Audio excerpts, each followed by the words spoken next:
Hi guys, welcome back to Juvs Reviews. My name is Ralph. Really bored and I just want to talk about a movie that I just watched, which is...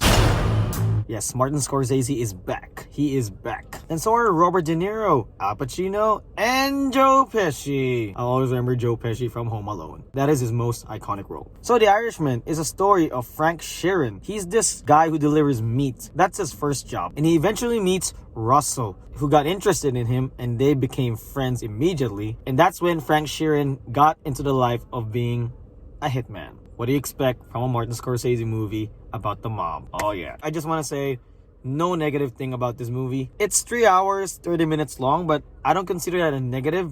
It just means that you actually get to see these characters grow in each scene. But for me, the main focus of this story is Frank Sheeran. It chronicles his life to where he starts off as this guy who just delivers meat, a normal job, and then he gets involved with the mob because of Russell, and he wanted that job because he wanted to earn more. He's now the hitman. First off, everybody is great.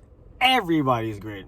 Robert De Niro, Al Pacino, and Joe Pesci. Well, Anna Paquin doesn't have a lot of lines in here. Jesse Plemons is here as well. Also Ray Romano. All those guys did great. For me, the storyline is actually good. If you really want to know your character, this is the kind of length of a movie you want to do. Even though this doesn't start from Frank Sheeran's childhood, it starts off when he becomes a hitman. You already see the progression of his character on how he has to deal with this. How, for him, business is business. That's why whenever he's given a job, he always has to do it because that's his job. And Joe Pesci tells him what to do or who to target, and he follows. That's it. And for me, the great thing about this movie is the direction. Martin Scorsese's direction. I mean, think about it this way. If you're making a short film, you want to keep the audience really hooked on that short film. Even if it's really, really short, like 5 minutes. Imagine taking an audience, getting them engaged in 3 hours and 30 minutes worth of a movie. And Martin Scorsese was able to get the audience hooked all throughout the movie. You can argue that some scenes got a little longer.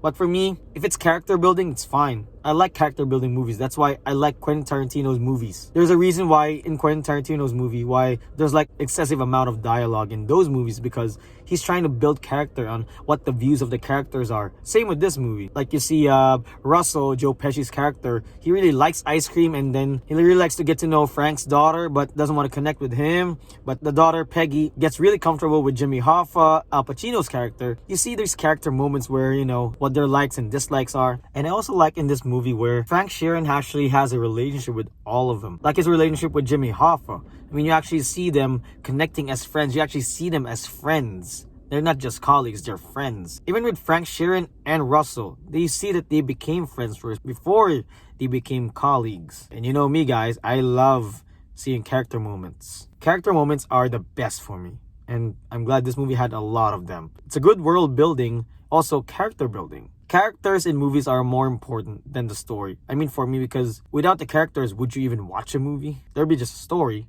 There's no characters. I mean, there's actually stories in movies that are great concepts, but the thing is, you don't connect with the characters. So you don't care about the movie at all because the characters aren't relatable. You don't actually care for them. So then for me, then there'll be no point in watching the movie. I mean, imagine if you didn't care so much about Captain America, would you even watch his movies, even though the concept of the movie was great? And I just want to say, every execution here is done right. I mean, what negative can I say about Martin Scorsese? Nothing. I mean, from Taxi Driver, oh man, that movie, oof. And the thing about this movie is, like I said from my review of Dead Kids, every bad decision you make, they have consequences. And that's what this movie will provide. There are consequences. All characters here have consequences for all their actions. I'm not spoiling anything. I'm just saying there's always consequences. I want to thank the guy who made a reference to how episodic you should watch this, because I wanted to watch this as an episodic kind of movie where I stop like 40 minutes every time. I can watch 4-hour movies. I mean, I watched Gone with the Wind, Lord of the Rings, even Avengers Endgame, that was 3 hours. I can sit through a movie for that. But for The Irishman, I didn't really watch it like with no stop. I stopped like certain sections of the film. It's easier to watch it that way instead of people saying it's too long, too boring to watch it because it's 3 hours. But you can just stop at a certain point. And this movie was only written by one guy, and he was able to make a really consistent screenplay. And with the help of Martin Scorsese bringing a mobster movie to life, this movie is a gem. Like what Joe Pesci said. Oh yeah, I really can't think of anything negative about this movie. I was actually intrigued on what will happen to Jimmy Hoffa, because from what I've seen in movies, Jimmy Hoffa is often referred to as the person who just disappeared out of nowhere. And I don't know anything about him. I never bothered to look him up on Wikipedia or Google or wherever. But I'm not sure which parts of this movie are the accurate portrayal of Jimmy Hoffa. I don't know which events are real. But I'm glad I know a little bit about him now. That he was the president of the Teamsters. He had a relationship with Frank Sheeran. This is actually a movie where you can say it's a great character movie. I mean, it's a character movie intertwined with a plot-driven movie. And Martin Scorsese was able to balance that. There are moments here that there's only focus on the plot, and then there are moments that's only focused on the characters. And that's why it's good. So guys, this movie is really watchable. Please watch it. It's a character study movie. For me, I consider it more of a character study movie. Everything about this movie is great. The execution, editing, score, you name it. No complaints about the runtime, because there are a lot of movies that are very long and it's still very engaging. It's 2 hours in the movie and it's still engaging. And I love that about this movie. And I'm glad that Robert de Niro, Al Pacino, Joe Pesci was able to come back together, because these 3 guys are the classic actors who portrayed mobsters in classic films, and to see them together in one movie, need I say more? Of course, this movie gets a freaking... Listen to me. At the end, there's only one thing that's real. This is my union. By the way, the aging here was kind of okay. Sometimes I noticed it, sometimes I didn't.